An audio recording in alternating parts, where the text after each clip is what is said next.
Dieu? Moi, j'ai une réponse très simple. Le premier signe qui te montre que tu as Dieu, le premier signe qui te montre que tu connais Dieu, le premier signe qui te montre que tu es en conformité avec Dieu, c'est le changement de ta nature. Si tu crois réellement que tu connais Dieu avec beaucoup de connaissances, beaucoup de manifestations, mais ton caractère n'est pas affecté, je te promets, tu n'as pas encore commencé. Chrétien, pourquoi tu as des problèmes? Parce que tu t'es réveillé, automatiquement on t'envoie dans les champs. Tu es réveillé comme un soldat, aujourd'hui on te donne directement l'arme par tirer. C'est ce qui fait que ça te crée des problèmes. Parce que toi tu n'as jamais connu que ce que Dieu veut de toi, c'est son amour envers toi. Tu n'as jamais connu que ce que Dieu veut, c'est ton temps avec lui. Toi automatiquement tu veux le servir.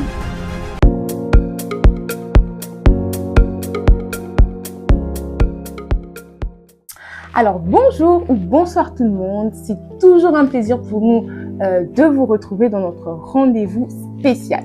Aujourd'hui, on parlera d'un tout autre sujet, d'un tout autre thème.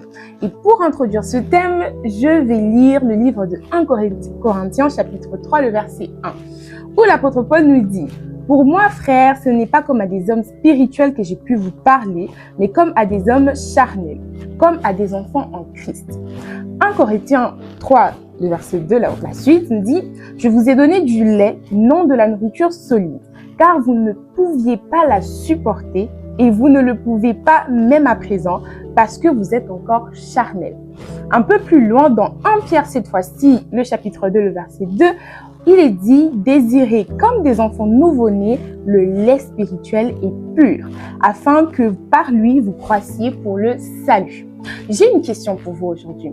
Est-ce que vous vous considérez comme étant spirituel ou charnel? Gardez cette question, je pense que vous répondrez à la fin. Et aussi, qu'est-ce que vous considérez comme étant le lait ou encore la nourriture solide? Énormément de questions que je répondrai, des questions auxquelles je répondrai avec quelqu'un que je ne vous présente plus. Roulement de tambour, Cédric. Bonsoir Cédric. Bonsoir Ancia. Comment ça va d'abord? Non, ça va, Dieu merci. Et tu vas bien? Oui, ça va. Écoute, je pense qu'on va prier avant de commencer et après on va entamer ce sujet très pertinent. Oui, Seigneur Dieu de toute sagesse, c'est toi l'enseignant par excellence, c'est toi qui nous enseigne ta volonté. Que cela ouvre l'esprit de l'homme, que cela soit une bénédiction pour nous. Nous te prions dans le nom de Jésus, que l'Esprit de Dieu parle à notre place. En vérité, nous ne pouvons pas, nous avons confiance en toi. Au nom de Jésus-Christ, merci notre prédicateur Jésus. Amen. Amen. Alors aujourd'hui, on va parler d'un sujet très pertinent, comme les autres d'ailleurs, que je vous invite au passage à aller voir. Ok? L'apôtre Paul fait la distinction entre l'homme esprit, l'homme spirituel et l'homme charnel. Il fait également la distinction entre le lait et la nourriture solide. Justement, je mentionne bien ces deux distinctions-là parce qu'elles sont un peu liées. C'est-à-dire, on donne le lait, à des hommes charnels, en guillemets, et la nourriture solide peut-être à des hommes un peu plus spirituels. J'ai posé cette question au tout début aux gens et j'espère en tout cas qu'à la fin, chaque personne qui regardera cette vidéo pourra se poser la question de savoir où est-ce qu'il se positionne en fait. Voilà. Alors du coup, la première question, c'est quelle différence fais-tu entre le lait et la nourriture solide? Dieu, dans sa sagesse, il nous enseigne. Et quand Dieu dit quelque chose dans la voie naturelle, c'est juste pour que l'homme comprenne, parce que l'homme comprend ce qui est naturel. Mais Dieu, quand il parle à toute son intention, il ne voit pas ce que nous voyons. Mais il utilise ce que nous connaissons pour bien le comprendre. Alors, quand Paul dit que, pendant vous parler du lait et de la nourriture solide, il y a déjà un point qui est très important, c'est qui peut prendre le lait et qui peut prendre la nourriture solide. Si on comprend qui peut les prendre, là maintenant on peut définir que le lait c'est juste une nourriture liquide qui est très simple. La nourriture solide c'est pour quelqu'un qui a déjà les dents.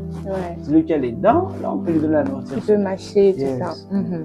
Donc, et du coup, qu'est-ce que ça apporte? C'est-à-dire, qu'est-ce que le lait on va rester sur le lait et la nourriture solide pour pas un peu perdre les gens. Oui. Mais qu'est-ce que le lait apporte à l'homme que la nourriture solide n'apporte pas, du moins à ce moment-là?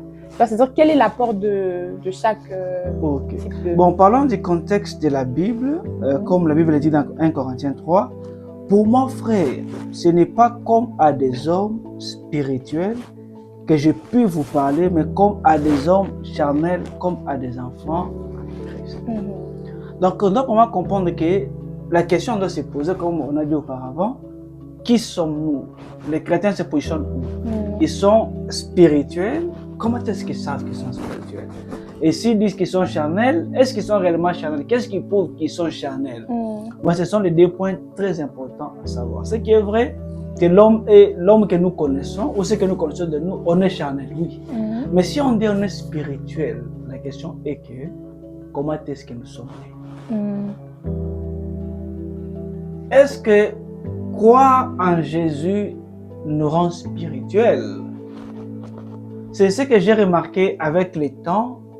Beaucoup de gens, nous avons cru que le fait qu'on croit en Jésus, nous sommes nés spirituels.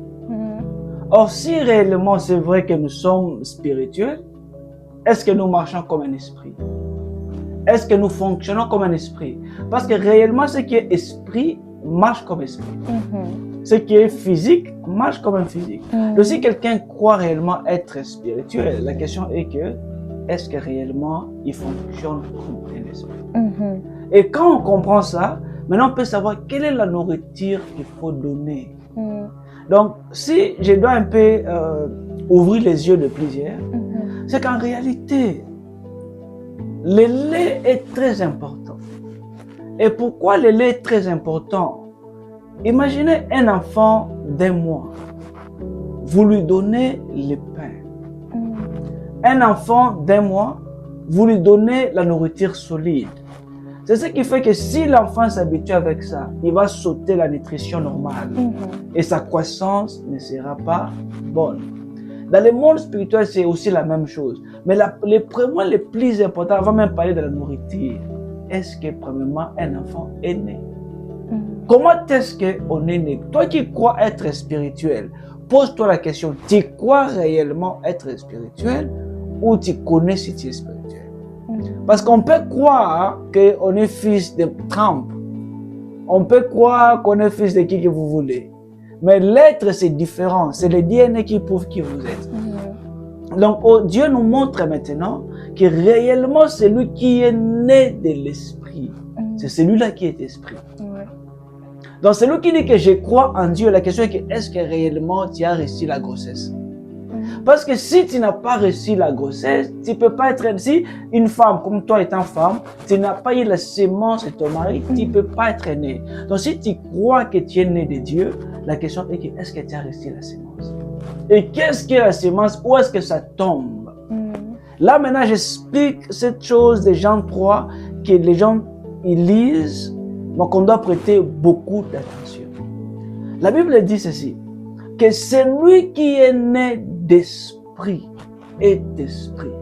Celui qui est né de la chair est chair. Donc la première chose, quand Dieu veut, Dieu c'est comme un mari. Pour que Dieu sème sa sémence, il doit avoir un corps d'une femme pour s'aimer. C'est pour que Dieu sème sa sémence où? Beaucoup de gens, nous avons reçu la sémence de Dieu.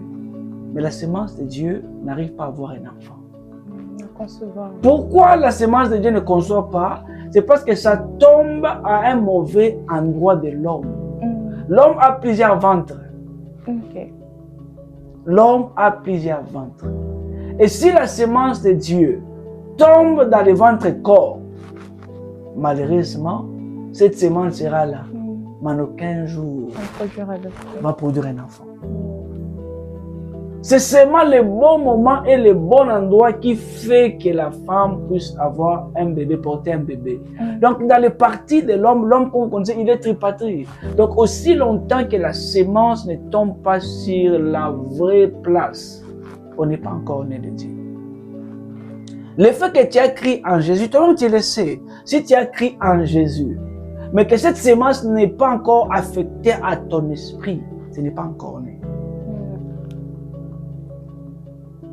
l'idée ou le message de Jésus quand il dit que vous êtes esprit, c'est pas par la foi. Non, non. Jésus est expérimental. Jésus veut que les gens puissent l'expérimenter. Donc si la sémence de Dieu tombe sur ton corps, tu n'es pas encore né. C'est pour ça que la Bible dit que si la lumière de Dieu est partout les parties de ton corps, c'est-à-dire le corps que tu vois, c'est composé de plusieurs. Et la destinée principale ou le cœur de l'homme, c'est son esprit. C'est là où Dieu travaille. C'est là où Dieu vient pour faire sa sémence. Donc la première chose, c'est l'esprit de l'homme doit être régénéré. L'esprit de l'homme doit recevoir la sémence. Quand il reçoit la sémence, c'est à ce moment-là que l'enfant va commencer à faire quoi? À se former. Et du coup, comment, c'est-à-dire comment faire en sorte, parce que comme tu as dit, ça peut tomber dans la chair, ça peut tomber dans l'âme, ça peut tomber dans l'esprit. Oui. Mais comment faire comment diriger ça de sorte que ça tombe justement dans l'esprit afin que ça produise... Oui, deux choses. La sémence de Dieu, comme la Bible dit que la parole de Dieu est une épée qui est destinée à l'âme, pas dans le corps. Donc, le plus important à considérer, c'est premièrement qui sème cette sémence. Parce que la personne ou le ministre, il a un pouvoir. Au-delà de la parole, lui-même, il doit avoir un pouvoir qui l'accompagne. Parce que c'est un combat. Donc la parole de Dieu doit sortir de l'homme qui est esprit.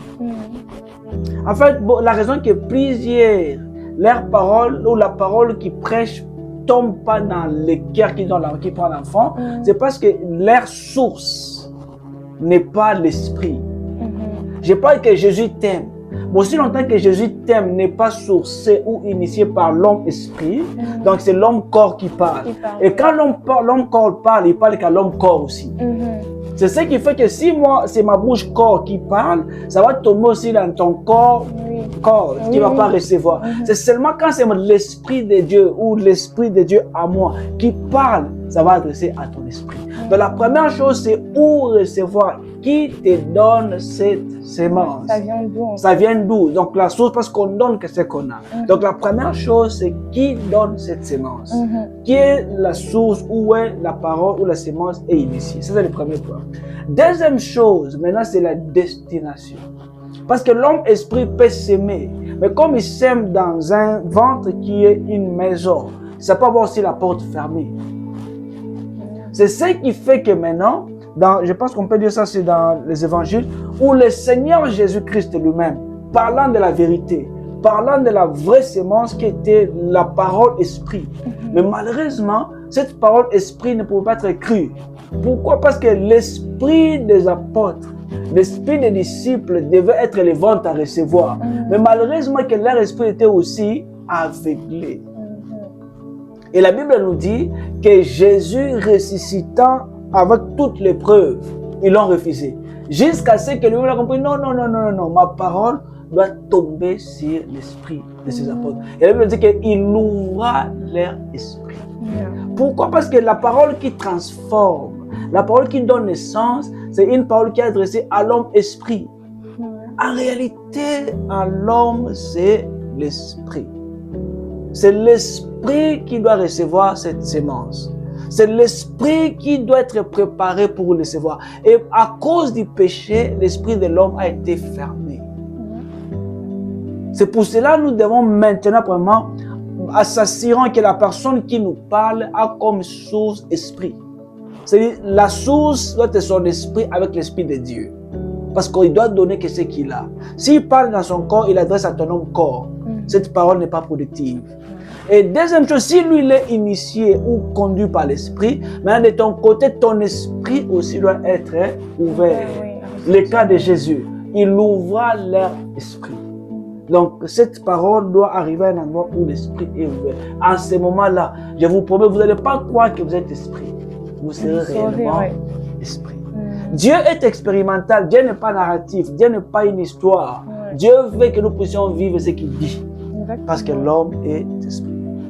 Ok. Du coup, est-ce que justement tu as des exemples de nourriture qu'on peut considérer comme étant du lait? Parce que voilà, on dit qu'on reprend les bases. On veut savoir, mais justement, c'est quoi en fait le lait qu'est-ce qu'on est censé prendre, nous, nouveaux convertis ou nouveaux dans la foi? Ok. Maintenant, par rapport, là, ce qu'on vient de parler, c'est l'idée initiale ou l'approche qu'on doit avoir. Maintenant, avec le temps et tout ce qu'on a expérimenté et la croyance que nous avons qui est superficielle, donc, je peux nous rassurer que la nourriture solide, il n'y a rien qui est plus fort. Et tous, elles sont importantes au moment qu'il faut. Exactement. Alors, quand je dis prenez le lait, c'est très bien. Et prenez aussi la nourriture solide, c'est très bien.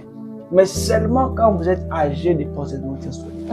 Aujourd'hui, ce que je conseille ou je vois dans la communauté chrétienne, c'est qu'on donne beaucoup la nourriture solide aux gens qui ne sont même pas encore nés.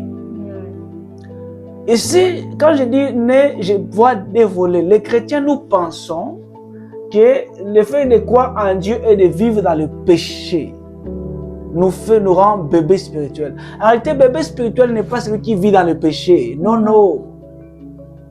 Bébé spirituel n'est pas seulement celui qui vit dans le péché. Parce que si vous lisez le contexte de Paul, il reprochait ces gens ici parce qu'ils vivaient dans le mal. Pour lui, c'était ça la raison qu'il les appelait les bébés spirituels. Mais spirituellement, ils étaient trop élevés. C'était des gens qui avaient une autre dimension de l'esprit. Mais pour eux, l'enfantesse, c'était par rapport au caractère. C'était pas par rapport à l'expérience qu'ils avaient en esprit. Le plan spirituel était tellement fort, ils étaient dans une autre dimension. Mais sur le plan caractère, ils étaient encore enfants. Ce sont les gens qui ont vécu beaucoup de divinités, beaucoup de dons. Ce sont les gens qui, dans le Seigneur, ils étaient. Donc maintenant, dans le contexte que nous parlons, les chrétiens, la nourriture que nous devons prendre en tant que des enfants de Dieu, évitons de prendre des nourritures solides. Par exemple, tout le monde aujourd'hui, à 80% des gens, nous avons comme désir servir Dieu. Je ne sais pas où est-ce qu'on a eu ça. On a pour motivation de prêcher Jésus, de prier pour les gens, de prophétiser. Ce sont les choses qui nous détruisent. Ces choses nous détruisent, pourquoi? Parce que ça n'a jamais été le processus de Dieu de nous envoyer à faire ces choses. Nous, croissant, grandissant dans la vie chrétienne, on a toujours pensé que ce que Dieu nous appelle, c'est de le servir. Non! Jésus ne nous appelle pas de le servir en premier. Nous prenons la nourriture solide qui nous détruit. Nous faisons les choses sans normalement comprendre les processus de Dieu. Imaginons que nous avons un enfant qui a des barbes. On aura tous peur. Aujourd'hui, tout le monde veut prophétiser. Tout le monde veut prêcher. Tout le monde veut faire des miracles. Ce n'est pas comme ça. Ça nous rend un enfant dans un corps de grand. C'était ça la maladie d'Adam. Adam avait un corps déjà grandi, mais n'avait pas eu le lait. C'est ce qui a fait sa faiblesse. Jésus veut premièrement que l'homme soit né de l'esprit. Et prend le lait. Aujourd'hui, chrétien, pourquoi tu as des problèmes? Parce que tu t'es réveillé, automatiquement, on t'envoie dans les champs. Tu es réveillé comme un soldat, aujourd'hui, on te donne directement l'arme par tirer. C'est ce qui fait que ça te crée des problèmes. Parce que toi, tu n'as jamais connu que ce que Dieu veut de toi, c'est son amour envers toi. Tu n'as jamais connu que ce que Dieu veut, c'est ton temps avec lui. Toi, automatiquement, tu veux le servir. Ici, je parle aux ministres. Je vois beaucoup des hommes de Dieu, ils ont pour objectif d'être ministres. Les gens plairent pour servir Dieu. Ils plairent pour manifester Dieu, qui n'a jamais été l'intention de Dieu. Vous voyez le danger que nous nous sommes mis. Donc, rentrons, désirons le lait, qui est la nouvelle naissance de Dieu. Désirons la nature de Dieu. Après ça, Dieu va nous donner la nourriture qu'il faut. Okay. Et justement, comment on peut distinguer les étapes, les moments? C'est-à-dire comment tu sais que, ok, là, c'est le moment de passer à la nourriture solide. En fait, comment on distingue justement le moment? Ça, c'est un message que je donne à nous tous les chrétiens. Si quelqu'un me pose la question, c'est quoi connaître Dieu? Si quelqu'un me pose la question, comment est-ce que n'importe quelle question que tu m'as posée sur Dieu, moi j'ai une réponse très simple. Le premier signe qui te montre que tu as Dieu, le premier signe qui te montre que tu connais Dieu, le premier signe qui te montre que tu es en conformité avec Dieu, c'est le changement de ta nature. Si tu crois réellement que tu connais Dieu avec beaucoup de connaissances, beaucoup de manifestations, mais ton caractère n'est pas affecté, je te promets, tu n'as pas encore commencé. Oui. Tout ce que moi je n'ai pas vu dans la Bible, Dieu nous dit cherchez le pouvoir pour me servir. Je n'ai pas vu où Dieu dit chercher, non. Tout ce que nous cherchons recevoir de Dieu, ça a toujours été lui l'initiateur. La seule chose qu'il nous a donné qu'il ne faut pas perdre, c'était sa nature. Donc, première étape qui prouve que tu connais Dieu, que tu dois chercher premièrement, c'est être comme lui. Genèse 1, 26. La poursuite de toute créature, c'est d'être comme Jésus. Prochainement, on va parler Adam, où le premier homme n'était pas l'homme que nous connaissons d'Adam. Adam n'était pas le premier homme. Donc, l'upgrade que Dieu nous a donné, c'est ça notre poursuite de chaque jour. Maintenir l'image de Dieu. Quelle étape qu'il faut prendre? Soit brisé. Quand tu seras brisé, et la deuxième chose que le Seigneur maintenant va amener, ce sera l'illuminati. Il va amener une lumière pour t'amener aux choses d'en haut. Donc, c'est comme ça que j'ai fait conclure. Oui, c'est très, très pertinent en tout cas. Et aussi justement pour finir, admettons qu'il y a quelqu'un qui est allé très vite. Il a pris beaucoup de nourriture solide et que là, il se rend compte que justement, ça commence à le détruire petit à petit. Et il te demande que faire. Voilà, quel conseil tu peux lui donner, comment tu peux... Ça, je donne un exemple très clair que tout le monde nous connaissons. On a un grand homme de Dieu qui était passé à cette étape. Il s'appelait Paul. Paul n'était même pas né. Il a commencé à manger la nourriture solide dans la chair. Paul était seul. Il a commencé même à prêcher de Dieu. Il a tout fait au nom de Dieu, mais n'ayant même pas né. Alors quand il s'est retrouvé dans cette position que tu m'as posée, la première chose qu'il a fait, la Bible dit qu'il a laissé tout pendant 3 ans. Il a déposé le ministère. Il a tout déposé pour aller chercher Dieu à la ramène.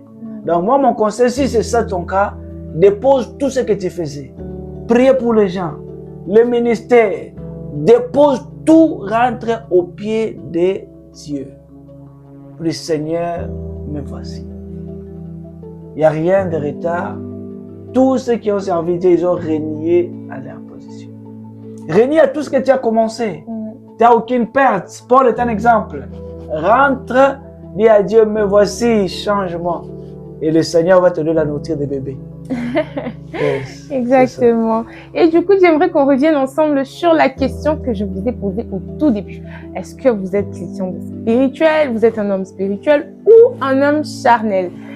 Du coup, Cédric, est-ce que tu peux, avant de laisser les gens prendre le temps de répondre, faire une dernière distinction claire entre l'homme spirituel et l'homme charnel afin que l'on puisse tous se positionner, y compris moi? Yes. Première chose, je vais toucher sur les points, l'homme spirituel. En fait, l'homme spirituel, l'homme que Dieu a créé, Dieu l'a fait spirituel par l'Esprit de Dieu. Mais il y a aussi des hommes spirituels, mais pas par l'Esprit de Dieu. Les gens qui servent le diable, les gens qui sont dans les camps du diable, ce sont les hommes très spirituels, mais nés de la sémence de l'esprit satanique. Donc, distinguons dans le monde spirituel, il y a 2 camps de spirituel, de la spiritualité. Il y a les gens qui sont nés de l'esprit par la sémence de l'esprit, l'esprit de Dieu, et ceux-là qui sont nés de la sémence de Dieu, qui sont aussi très spirituels. Donc, celui qui est né de l'Esprit de Dieu, ou celui qui est spirituel selon la Bible, c'est quelqu'un qui a reçu la sémence de Dieu dans son esprit. Et son esprit a été régénéré. et qui a commencé maintenant, le fait que tu es né de Dieu ne te fait pas un homme spirituel. Je répète encore, être né de l'esprit ne te fait pas spirituel. Parce que la Bible dit que celui qui est né de l'esprit marche selon l'esprit. Donc, ce qu'il nous faut, quand tu reçois la sémence de l'esprit qui est régénérée, tu dois maintenant apprendre la marche spirituelle. À marcher selon maintenant les principes spirituels. Ça, je parle de la distinction entre l'homme spirituel de Dieu et l'homme spirituel satanique. Maintenant, l'homme charnel, en fait, l'homme charnel, je répète encore, l'homme dès le début a été toujours charnel. L'homme charnel, c'est d'ailleurs un autre niveau qui est un peu plus mieux. L'homme en réalité était poussière. Pas poussière de la terre. L'homme n'était pas l'homme avec le corps. Mais après avoir péché, et jusqu'aujourd'hui, l'ambition ou le projet du diable, c'est toujours de ramener l'homme à la poussière. Donc l'homme charnel, c'est celui qui c'est un homme qu'on voit qui a ce corps, mais qui est toujours lié par l'influence de la chair. C'est vraiment un sujet qu'on pouvait parler de l'homme charnel. Mais l'homme charnel, ça peut être un homme qui parle à langue, qui fait tout. Mais ses désirs sont attachés à la chair. Toi qui pries, toi qui prophétises, toi qui fais tout, mais aussi longtemps que ton cœur est attaché à la terre. Rappelle-toi, il est écrit, tu es poussière, tu rentreras poussière. Enfin, ce qui t'attire, c'est encore l'influence de ta source qui est la chair. Sois brisé et tu vas automatiquement voir que tu vas transitionner de l'homme charnel à l'homme spirituel né de Dieu. Que Dieu te bénisse. Oui, c'est super. En tout cas, j'espère que maintenant, vous pouvez vous poser la question, méditez et répondez-vous honnêtement. Retournez vers Dieu et il vous aidera au maximum. Je ne sais pas si vous avez entendu comme moi, mais Cédric a mentionné quelque chose. Il a dit que Adam n'est pas le premier homme. Donc, je pense qu'on en parlera la prochaine fois. Merci de nous avoir regardé, de nous avoir suivis. Et Cédric, une petite prière bien sûr avant qu'on finisse. Seigneur Jésus, ta lumière a toujours apporté une lumière dans nos vies. Ta parole, c'est une lumière qui nous ouvre l'esprit, qui nous donne la vie. Ma prière, c'est que cette parole tombe dans l'esprit de chacun qui va écouter. De la même manière que tu avais ouvert l'esprit des apôtres, ouvre l'esprit de chacun. Que ta parole produise les fruits. Maintenant ou les années à venir, tout le monde qui écoutera ces messages se trouve au Dieu. Nous prions que cette parole, que cette émission porte une vie qui ne va jamais quitter. Même si, Seigneur, quand nous allons quitter la terre, mais que la vie continue à y être. In the mighty name of Jesus Christ. Que nous avons ainsi prié. Amen. Amen. Merci tout le monde et que Dieu vous bénisse. Au revoir. Ciao, ciao.